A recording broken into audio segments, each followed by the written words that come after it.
오늘 말씀은 베드로전서 2장 11절부터 함께 보도록 할까요? 자, 하나님 백성이 이 땅 가운데에 어떻게 살아야 될지에 대한 부분들을 베드로가 이야기를 합니다. 이때 당시에는 우리가 잘 알고 있듯이 고난이 임했고 또 예수님을 믿는 것 때문에 오는 고통들이 임했던 때입니다. 그래서 흩어져 있는 많은 그리스도인들에게 베드로가 쓴 편지이지요. 자, 11절부터 나오는 이 말씀 가운데는 우리 그리스도인들이 사회생활할 때 어떠한 자세로 생활해야 될지를 이야기하고 있는 부분입니다. 우리가 이 말씀을 통해서 이때 당시와 지금과 비교할 수 없을 만한 그런 사회이지요.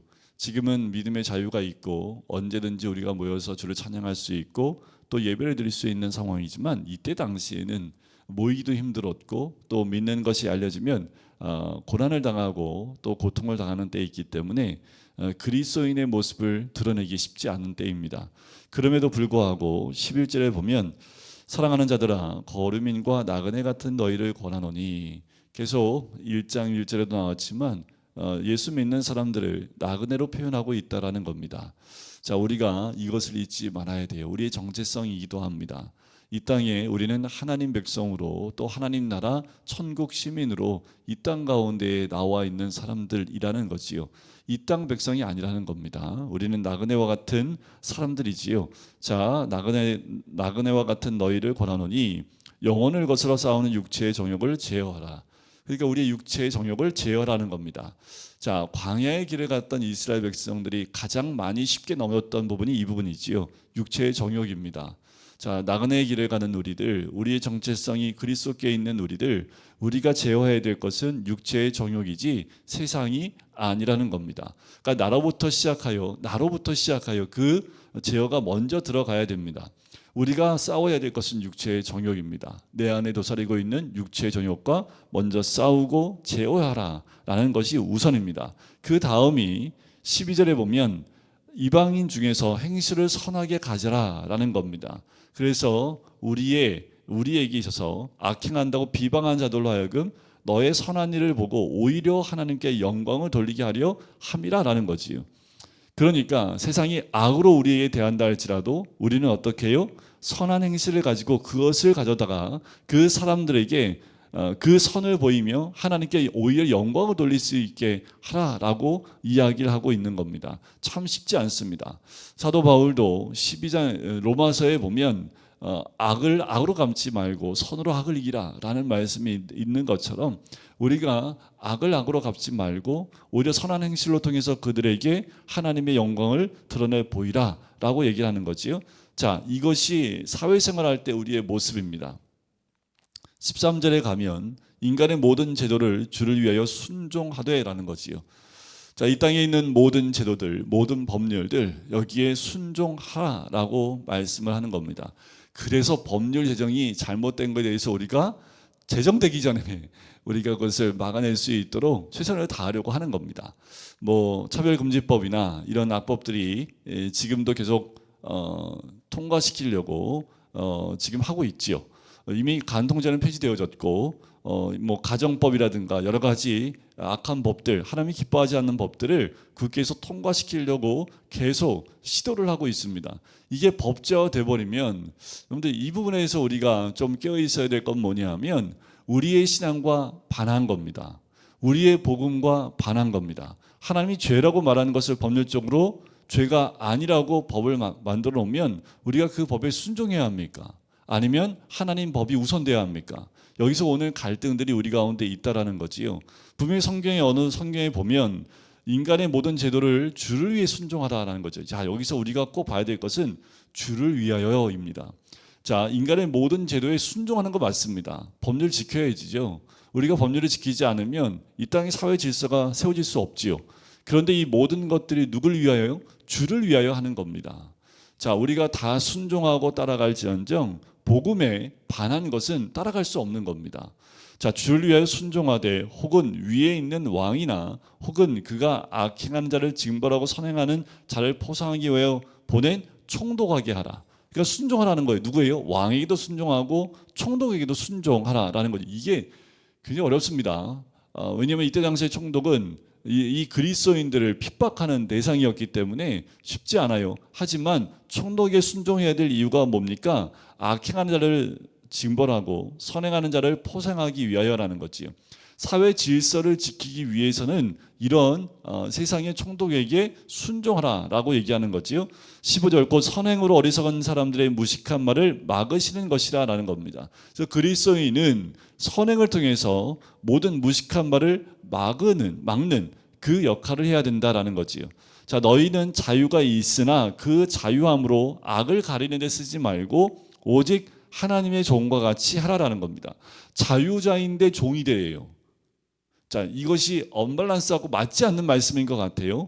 우리에게 주어진 자유가 있지만 그것으로 오직 하나님의 종과 같이 하라라는 겁니다.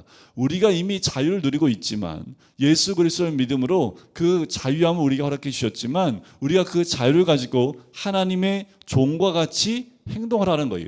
마치 사도 바울이 고백했다는 것처럼 내가 사도요 그리스도의 종인 나 바울은 이라고 고백했다는 것처럼 바울은 자기의 정체성이 그리스도의 예수의 종임을 늘 인지하고 살았던 사람입니다. 누구에게 종이 되지 않았던 자유한 사람이었지만 그리스도의 종된 모습으로 살아갔다라는 거예요. 주인이 누구예요? 그리스도입니다. 자, 이와 같이 우리의 주인이 누구라고요? 하나님이라고요. 그러니까 나의 삶의 모든 통제권이 누구에게 있다는 거예요? 하나님께 있다는 겁니다. 그러니까 하나님의 종으로 우리가 살아가는 것 같이 하라라는 거지요. 자, 무사람을 공경하며 형제를 사랑하며 하나님을 두려워하며 왕을 존대하라. 우리가 앞은 열심히 순종하려고 하지만 세상은 왕을 존대하려고 하는 마음은 별로 없지요. 그래서 내가 원하지 않은 대통령이 됐다 할지라도 존대하는 그것이 맞습니다. 내가 원치 않는, 내가 뽑지 않았다고 그 왕을 인정하지 않는 것, 그거는 옳지 않습니다. 이미 그 대통령으로 직임이 되어지고 또 선포가 되었다면 존대해야 되는 것이 맞습니다. 그래서 미국에도 보면 대통령이 들어오면 공화당 대통령 들어오면 민주당 대통령은 안 일어나나요? 미국은 그렇지 않습니다. 대통령 들어오면 모두 다 기립합니다. 그리고 그 한 나라의 대통령에 대해서 존대하는 모습이 나와 있습니다. 밖에 나가서는 저거 죽일 놈 나쁜 놈하고 막 서로 막 싸운다 할지라도 그 우리나라만은 국회에 대통령이 들어오면 모든 국회의원들이 다 일어나서 그 왕에 대해서 존대하는 모습이 있습니다. 근데 우리나라는요. 내가 원하지 않고 내가 원하지 않으니까 대통령 들어오면 막 괴성 지르고 막 그 앞에서 자, 이거는 우리나라를 망신시키는 거하고 똑같은 거지요. 여러분, 우리가 원하지 않는 대통령 뽑혔다 할지라도 성경적으로 보면 그 대통령을 존대하는 것이 맞습니다. 하지만 그 대통령이 복음에 반한 일을 해요? 그건 반대해야 되겠지요. 그건 맞지 않으니까요. 따를 수 없습니다. 주를 위해서. 하지만 이 땅에 리더로 세웠다면 내가 원치 않는다 할지라도 세워진 그 사람에 대해서 존대하는 것은 맞습니다. 그것이 성경적입니다. 근데 이 성경적으로 하지 못하는 분들이 굉장히 많습니다. 교회 안 다니는 분들은 당연히 자기 색깔과 자기 마음대로 그렇게 할 수 있습니다. 하지만 예수를 믿는 사람이라면 성경적으로 본다면 왕을 존대하는 것, 그것이 맞는 거지요. 우리가 이것을 꼭 기억하고 알고 있어야 되겠습니다. 자, 18절부터는 주인에 대한 종의 자세에 대한 부분이 나와요. 자, 18절 보면 사환들아 범사에 두려워함으로 주인들에게 순종하되 선하고 관용하는 자들에게만 아니라 또한 까다로운 자들에게도 그리하라. 자, 우리가 직장에 가면 윗사람이 있고요. 또 밑에 사람이 있습니다. 자, 범사에 두려워함으로 주인들에게 순종하는데 순종이라는 단어는 어쩔 수 없이 하는 게 순종이 아닙니다. 윗사람이 무엇인가 시킬 때에 순종하는 것은 마음을 다해야 하는 게 순종이지요. 그러니까 우리 그리스도인들 어떻게 해요? 나에게 잘 대해주는 윗사람이든 나를 까다롭게 하는 사람이든 그 윗사람이기 때문에 순종해야 되는 그 모습을 가져야 된다는 거지요. 부당하게 고난을 받아도 하나님을 생각함으로 슬픔을 참으면 이는 아름답다라는 것이요. 죄가 있어 매를 맞고 참으면 무슨 칭찬이 있으리요. 그러나 선을 행함으로 고난을 받고 참으면 하나님 앞에서 아름다우니라.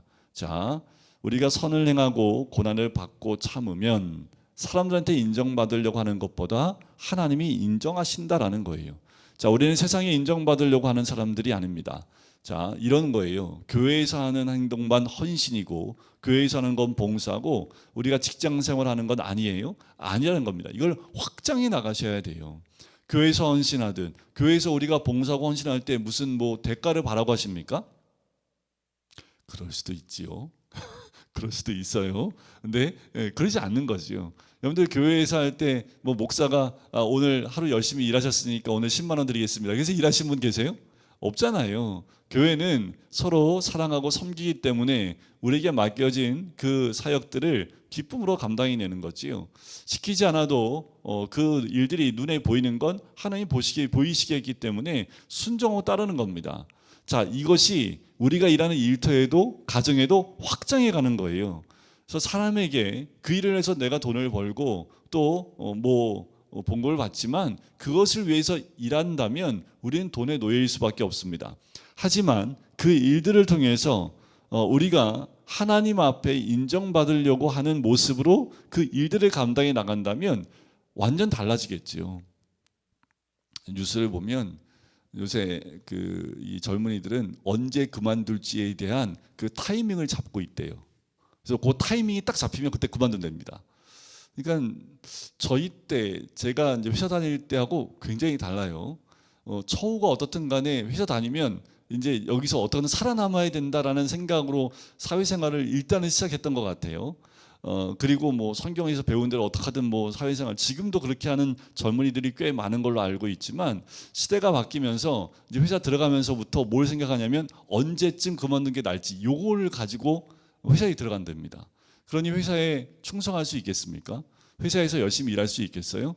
아니죠. 자기가 100이 있는 능력을 100 다 쏟아붓지 않습니다. 한 40, 50 그냥 이렇게 슬쩍슬쩍 보고 눈치껏 일하다가 때가 되면 사표 딱 쓰고 나오는 거예요. 이런 식으로 일을 하게 되니 우리 그리스도인만큼은 그러면 안 되는데 이게 자연스럽게 이 분위기가 흘러가고 있다라는 거지요.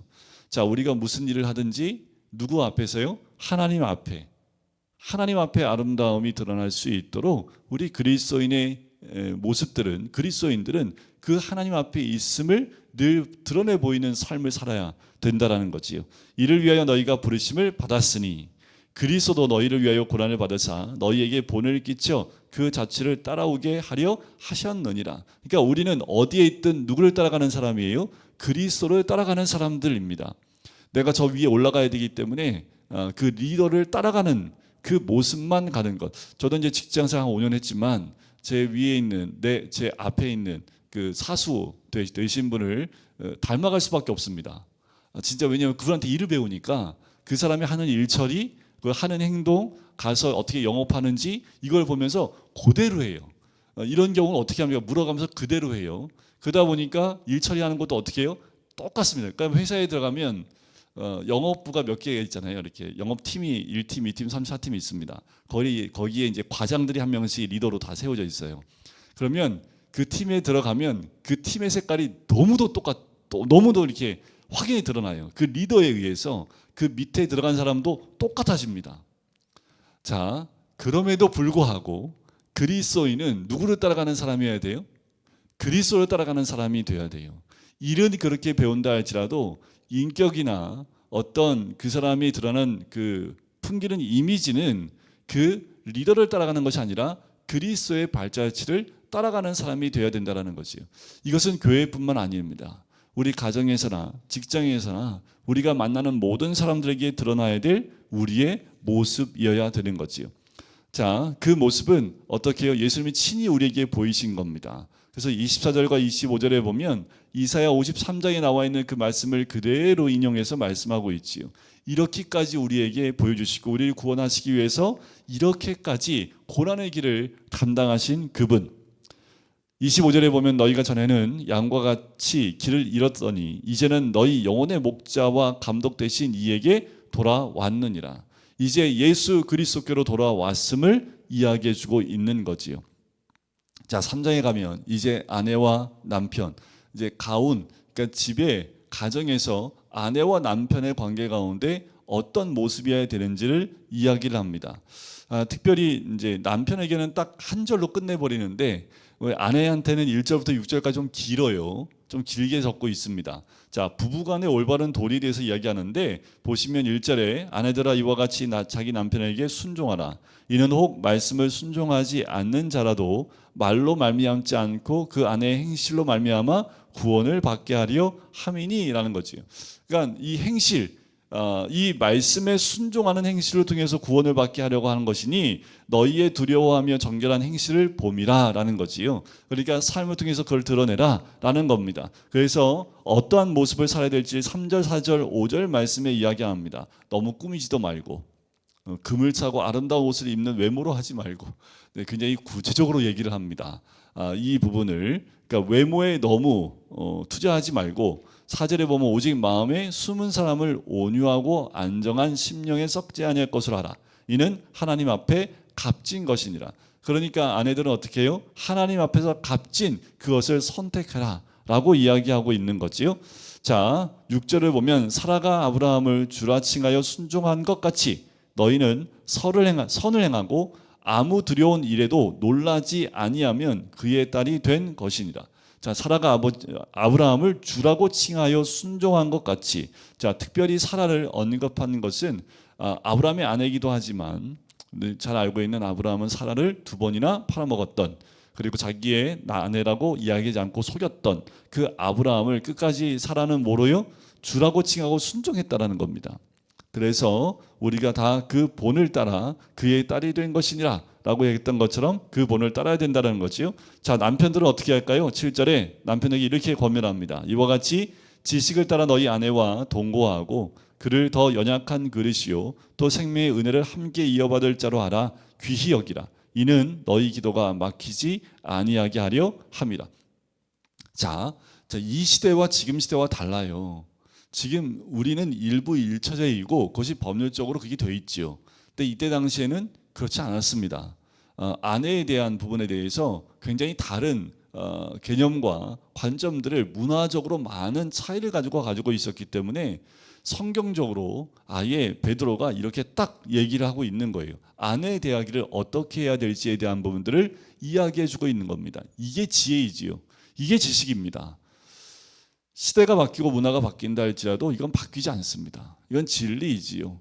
그래서 남편이 아내를 대하는 모습에 대해서 또 가정을 이루고 부부의 삶을 살아가는 데 있어서 어떠한 삶의 기준을 가지고 있어야 될지를 이야기하고 있는 겁니다. 그래서 사도 바울이 얘기했던 이 부부 관계에 대한 부분을 이야기했던 것보다 더 세밀하게 이 베드로는 이야기하고 있는 것을 보게 됩니다. 자, 이제 8절부터는 성도의 고난을 극복하는 자세에 대해서 이야기합니다. 자, 마지막으로 말하노니 너희가 다 마음을 같이하여 동정하며 형제를 사랑하며 불쌍히 여기며 겸손하며 악을 악으로 욕을 욕으로 갚지 말고 도리어 복을 빌라. 이를 위하여 너희가 부르심을 받았으니 이는 복을 이어받게 하려 함이라. 그러니까 우리가 악을 악으로, 그렇죠? 욕을 욕으로 갚지 말라는 겁니다. 어떻게 해요? 오히려 복을 빌어주라는 거예요. 그래서 우리는 어디 가든 복을 비는 사람들입니다. 그러니까 우리가 복을 빌면 그 복이 그것 가운데 임하는 거지요. 자, 예수님도 제자들을 파송 보낼 때에 어느 집에 들어가든 복을 빌라. 그런데 그 집이 복을 받을 만한 집이 못 돼요. 그럼 그 복이 다 누구한테 가요? 너한테로 다시 돌아오는 거예요. 그러니까 우리는 어디 가나 뭐 하는 사람입니까? 복을 빌어주는 사람이고 축복해주는 사람. 그러니까 여러분들 이런 거예요. 여러분들 지갑에 다 수표를 다 넣어드린 거예요. 근데 그 수표는 저를 위해 못 써요. 본인을 위해. 참 놀라운 하나님의 참 그 수표를 우리한테 쓰면 참 좋겠는데 그 수표를 제가 저를 위해서 못 써요. 근데 어떻게 하면 쓸 수 있어요? 남을 위해서는 쓸 수 있어요. 그러니까 막 쓰시는 거예요. 나를 위해서 쓰지 못한다면 여러분들 그걸 가지고 주변에 있는 많은 사람들한테 그 수표를 쓰셔야지요. 이게 백지수표인 거예요. 여러분들 주변에 있는 많은 자들 그 복을 빌어주는 겁니다. 그것이 우리에게 주어진 특권이라는 거예요. 그러니까 누가 나한테 해코지했다고 해코지를 갚지 말고 오히려 복을 빌어주라는 겁니다. 왜요? 이는 복을 이어받게 하려 하심이라 라는 것이에요. 그래서 우리는 늘 복을 빌어주는 사람, 축복해주는 사람. 가장 힘든 게 운전할 때 복 빌어주는 게 가장 힘듭니다. 네, 그거는 저도 성격이 나올 때는 이제 네, 운전할 때는 성격이 나와요. 그래서 우리 아내가 항상 스피커폰을 밖에다가 달고 다니라고 그러면 아마 교통정지가 잘 될 거라고. 그 차 몇 번, 좀 속도를 더 내고, 거기 멈춰야지. 항상 여기 그 금호동에 들어올 때 여기 그 금난시장에서 금호역으로 들어오는 고기 참 인내를 많이 필요하는데, 왜냐하면 줄 서서 항상 거기가 이렇게 한 번에 통과되는 경우는 새벽에 들어오거나 아주 늦은 밤에는 기다림 없이 쭉쭉 들어가요. 그런데 거의 대부분 시간은 밀려 있습니다. 그럼 줄을 이렇게 있으면 저희 금호 사거리까지 줄 설 때가 있어요. 그러면 줄 서는 사람은 바보가 아닌데 꼭 네, 쭉 1차선 타고 쭉 해서 그 앞으로 쓱 들어가는, 전 목사지만 그래서 네, 그렇게 들어온 차를 절대로 껴주고 싶지가 않아요. 너무나 얄밉잖아요. 때로는 뭐 바쁜 일이 있어서 그럴 수 있겠지라고 100번 중에 한 번은 이해합니다. 제가 속이 좁기 때문에. 근데 거의 대부분은 용납하기가 너무 힘든 거예요.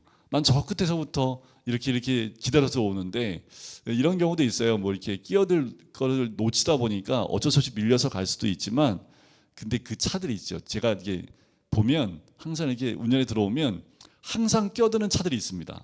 차종을 제가 알아요. 아주 습관적으로 오는 차들은 제가 눈에 들어와 있습니다. 그 사람들이 다 이 아파트에 사는 사람들이기 때문에 이 항상 끼어드는 차는 줄 서지 않습니다. 항상. 그리고 택시는 기다리지 않습니다. 택시는 항상 끼어들어요. 네.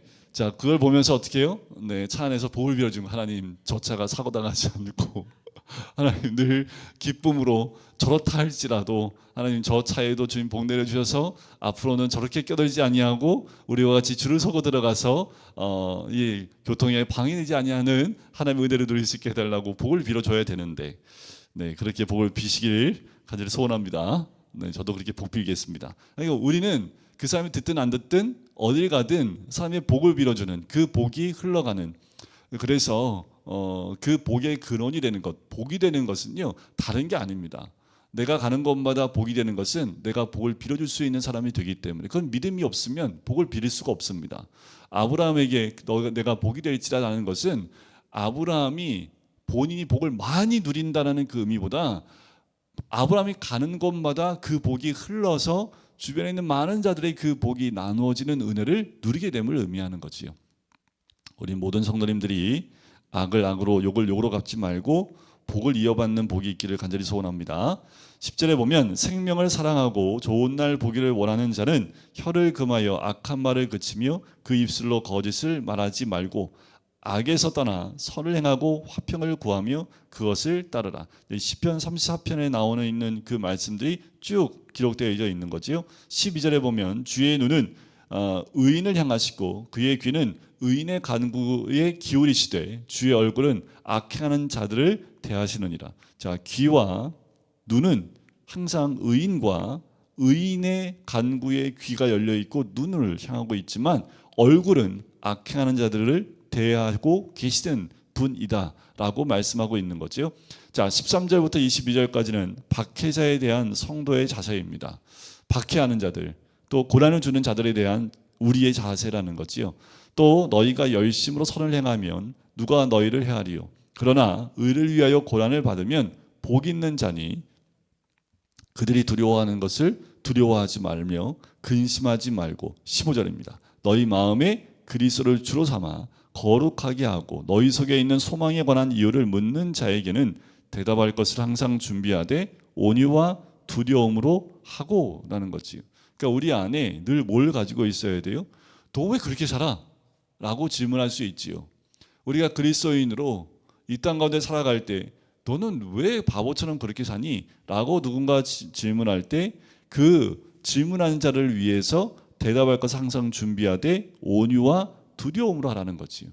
그것이 그들에게 예수 그리스도를 전할 수 있는 기회가 되는 겁니다. 왜 바보처럼 너는 그러고 사니? 라고 했을 때 내가 바보인 건 맞고 또 내가 이 바보 같은 그런 삶을 선택한 이유가 있다 하면서 예수 그리스도의 복음을 전할 수 있는 그 복음을 늘 준비하고 있어야 된다는 거지요. 16절에 보면 선한 양심을 가지라. 이는 그리스도 안에 있는 너희의 선행을 욕하는 자들로 그 비방하는 일에 부끄러움을 당하게 하려 함이라. 그러니까 우리는 항상 선한 양심을 가지고 있어야 합니다. 오히려 우리를 박해하는 모든 자들을 부끄럽게 할 수 있을 만큼 선한 양심 가운데 있어야 되는 거지요. 선을 행함으로 고난 받는 것이 하나님의 뜻일진데 악을 행함으로 고난 받는 것보다 나으니라. 우리가 말씀대로 순종함으로 의를 따라감으로 오는 그 고난이 있다면, 그것이 하나님의 뜻이라면 악을 행함으로 받는 고난보다 훨씬 낫겠지요. 그리스도께서도 단번에 죄를 위하여 죽으사 의인으로서 불의한 자를 대신하셨으니 이는 우리를 하나님 앞으로 인도하려 하심이라. 육체로는 죽임을 당하시고 영으로는 살리심을 받으셨다라는 거지요. 그러니까 예수 그리스도께서 우리에게 그 발자취를 남겨주셨다라는 겁니다. 예수님은 단번에 죄를 위하여 죽으시는 건데 의인으로서 불의한 자를 대신하셨다라는 거지요. 예수님이 가신 길이 그 길이기 때문에 우리도 이와 같은 길을 간다라는 겁니다. 19절에 보면 우리가 좀 난의 구절이라고 할 수 있는 말씀입니다. 그가 또한 영으로 가서 옥에 있는 영들에게 선포하시니라. 이 옥이라고 얘기하고 있는 것은 영으로 갔다라는 얘기는 지옥을 의미한다라고 볼 수 있지요. 그러면 예수님이 죽으시고 난 다음에 지옥을 가서 거기서 무엇을 선포했을까? 이게 굉장히 난해 구절입니다. 그러니까 이 부분은 베드로가 왜 여기다 적어놨는지, 그러니까 예수 그리스도를 드러내기 위해서 이 부분을 더 이야기하고 있지만 성경 어디에도 이 19절에 대해서 설명할 수 있는 부분이 나와 있는 부분은 없습니다. 그래서 난해 구절이에요. 예수님이 지옥에 가서 뭐 하셨을까? 거기 가서 뭘 선포하셨을까요? 자, 여기서는 복음을 선포하는 것이라고 볼 수 없습니다. 이미 천국과 지옥이 나눠져 있기 때문에 여기에서의 선포는 죄에 대한 그리고 죽음에 대한 승리를 선포하신 것이다 라고 봅니다. 네, 그것이 더 맞겠지요. 자, 20절에 보면 그들은 전에 노아의 날 방주를 준비할 동안 하나님이 오래 참고 기다리실 때 복종하지 아니한 자들이라. 자, 하나님이 어떻게 오래 참고 기다리셨을까요? 노아가 방주를 짓는 그 기간이 하나님이 오래 참고 기다린 기간입니다. 노아가 방주를 준비하는 모든 기간들을 통해서 이 세상 사람들이 주께로 돌아올 수 있도록 기다려 주셨다는 거지요. 그런데 복종하지 않았다라는 겁니다. 방주에서 물로 말미암아 구원을 얻은 자가 몇 명뿐이니 겨우 8명이라. 그래요. 노아의 홍수 때에는 그 오랜 기간 하나님이 참고 기다리고 돌아올 수 있도록 기다렸음에도 불구하고 돌아온 사람은 노아의 가족 8명 뿐이었다라는 거지요. 자, 물은 예수 그리스도께서 부활하심으로 말미암아 이제 너희를 구하는 표가 됩니다. 자, 이 물은 세상 사람들한테는 뭐가 될까요? 심판입니다. 물로 인해서 다 죽었기 때문에 세상에게는 이건 심판이 되지만 노아에게는 뭐가 돼요? 구원하는 표가 되는 거지요. 자, 똑같은 것일지라도 믿는 자에게는 세상에는 심판의 도구일지 모르지만 우리에게는 뭐예요? 하나님의 은혜가 있는 표가 되는 그 모습이 되는 거죠. 곧 세례라. 이는 육체에 더러워진 것을 제하여 버림이 아니요 하나님의 향한 선한 양심의 간군이라. 그는 하늘에 오르사 하나님 우편에 계시니 천사들과 권세들과 능력들이 그에게 복종하느니라. 그러니까 예수 그리스도에 대한 부분을 또 이야기해주고 있죠. 자, 4장은 이제 청지기로서 우리가 어떠한 모습이어야 되는지 1절부터 11절까지가 고난의 유익과 선한 청지기의 삶을 권면하고 있습니다. 자, 그리스도께서 이미 육체의 고난을 받으셨으니 너희도 같은 마음으로 갑옷을 삼으라. 이는 육체의 고난을 받는 자는 죄를 그쳤습니다. 그러니까 예수님도 고난을 받으셨으니 우리가 고난 받는 건 뭐예요? 당연한 겁니다. 예수님 모든 고난을 다 받아가셨으니 우리는 받을 고난이 없어요? 그런 거 없습니다. 하나님의 아들이신 예수님이 이 땅 가운데 죄로 인해서 받은 고난이 있다면 예수님의 죄가 아니라 죄로 인해서 이미 육체로 있기 때문에 세상 사람들의 죄로 인해서 받은 고난이 있지요. 그 육체의 고난을 받으셨으니 우리도 같은 마음으로 갑옷을 삼으라. 그냥 그 고난을 받으라는 거지요. 이는 육체의 고난을 받는 자는 죄를 그쳤음이라 라는 거예요. 그래서 육체의 고난이 올 때에 우리의 죄를 그치게 된다라는 거지요. 제가 영상을 하나 봤는데 한 목사님이 이제 48살에 은퇴를 하신 거예요. 그래서 이제 은퇴하고 사회로 돌아간 그런 것들을 영상으로 이렇게 찍으셔서 올리셨는데 되게 진솔하게. 그 목사님 누군지 모르겠어요. 뭐 그분의 성품이 어떻고 다 모르겠습니다. 그런데 이제 올린 거 보니까 이런 고백을 하더라고요. 참 그 고백이 제 마음 가운데 참 울림이 됐는데, 설교로 참 고난에 대해서 그렇게 숱하게 많이 설교를 했는데, 자기가 직접 이제 목회에서 떠나서 세 자녀를 살리기 위해서 먹고 살아야 되니까 사회에 뛰어들었는데 할 수 있는 것이 아무것도 없더래요.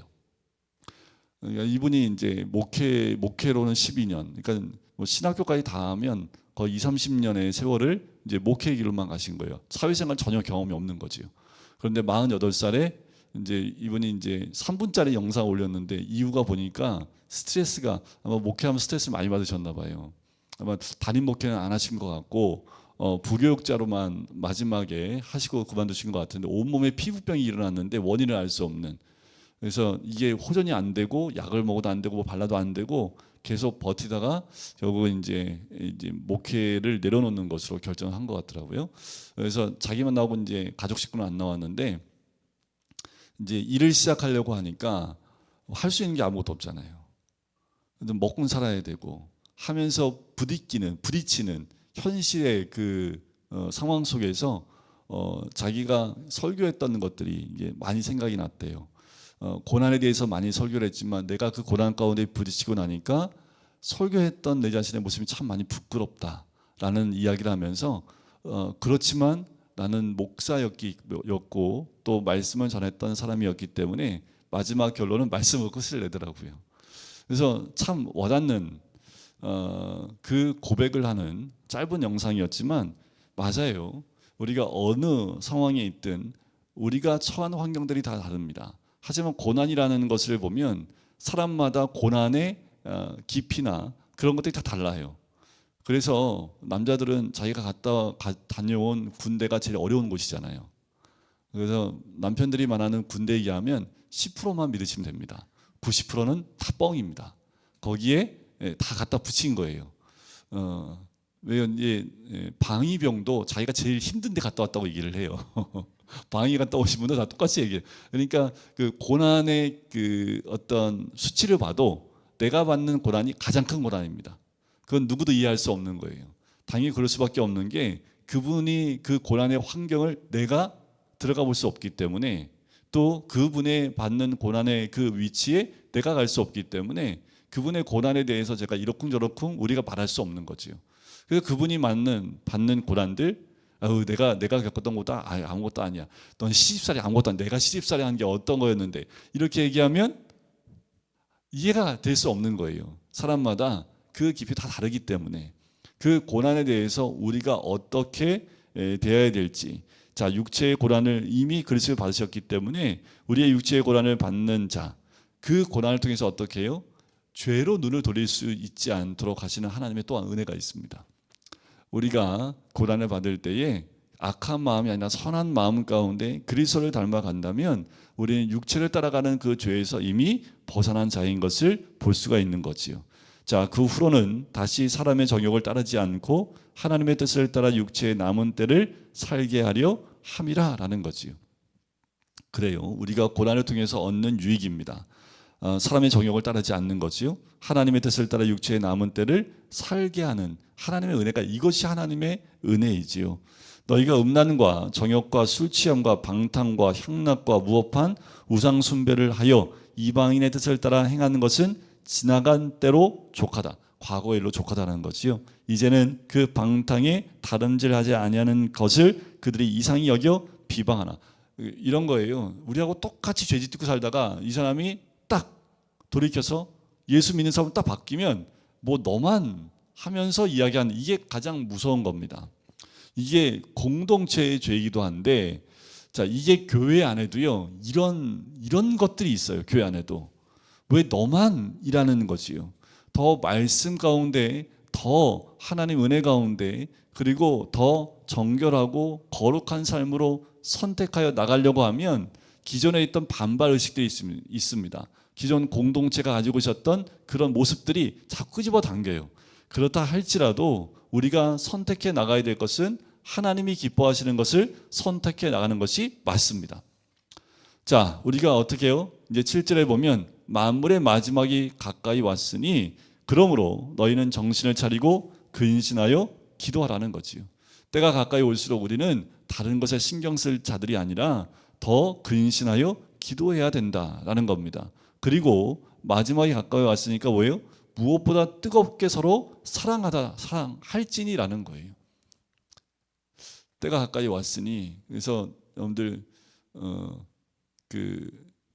저 영상이 있더라고요. 1분 후에 행성이 충돌합니다.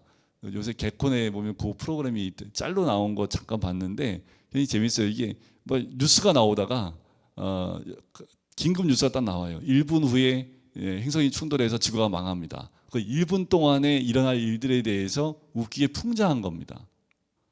오늘 어떻습니까? 진짜 1시간 후에 이 땅에 큰 괴변이 일어나서 어려움이 오거나 이 땅이 망하게 된다면 그 1시간 가운데 뭐 하시겠습니까? 1시간 너무 짧아요? 하루 드릴까요? 하루? 하루 드리면 좀 더 많이 하시겠습니까? 하루 너무 짧아요? 일주일 드릴까요? 그러면? 일주일 드리면 더 할 수 있을까요? 자, 이 마지막 때라는 가까이 왔다라는 것은 근데 정말 꽁트처럼 개그처럼 1분 후에 망하는 것을 1분의 개그 가운데 보여주려고 그런 상황을 만들어 놓은 거지만 실제로 우리 그리스도인들은 어떤 마음이어야 돼요? 1분 후에 망한다는 마음을 가지고 내가 지금 1분을 어떻게 살아낼지에 대한 생각을 가지고 사는 사람들이 우리여야 됩니다. 뭐 어떻게 해야 될까요?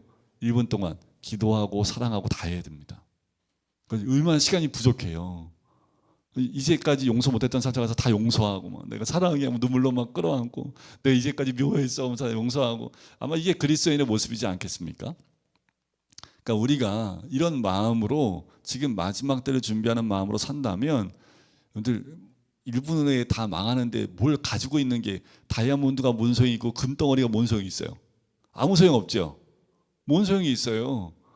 그러니까 우리가 이 마지막 때를 살 때에 정말 중요한 게 무엇인지를 한번 보고 여기에 나와 있는 대로 근신하여 기도하는 것, 그리고 서로 뜨겁게 사랑하여 죄를 덮는 것, 그리고 서로 대접하기를 원망 없이 하는 거지요.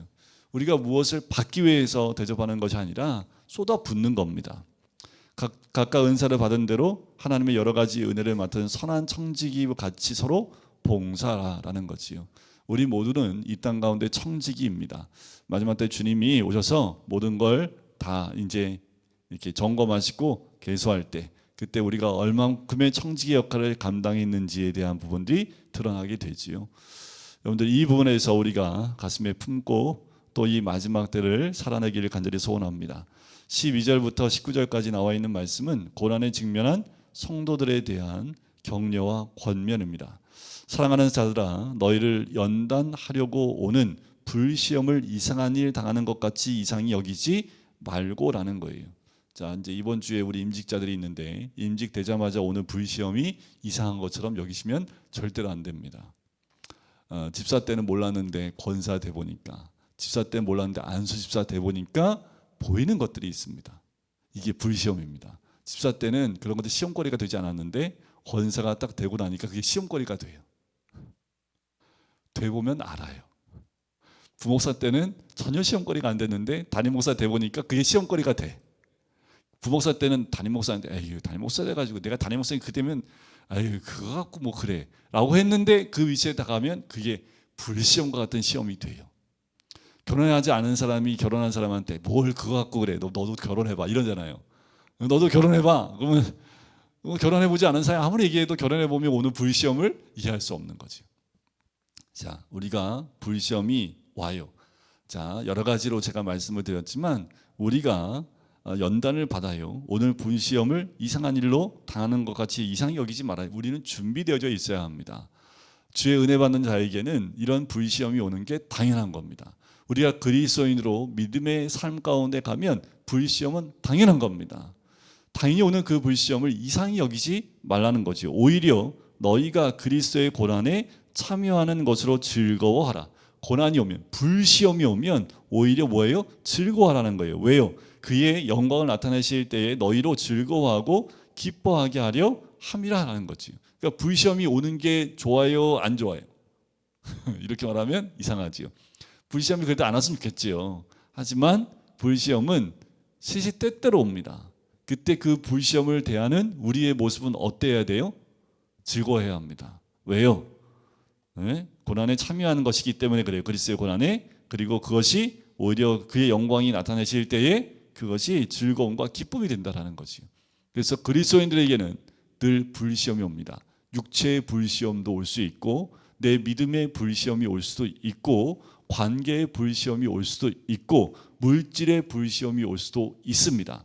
여러분들, 모든 시험이 올 때 어떤 것이 우리에게 불시험이 될지는 그 사람에게 오는 시험을 그 사람이 어떻게 받아들이냐에 따라서 다르다는 거지요. 하지만 공통적인 건 뭐예요? 즐거워하라는 겁니다. 그러니 믿지 않는 사람들이 봤을 때 믿음의 사람들은 이상하게 보일 수밖에 없는 거예요.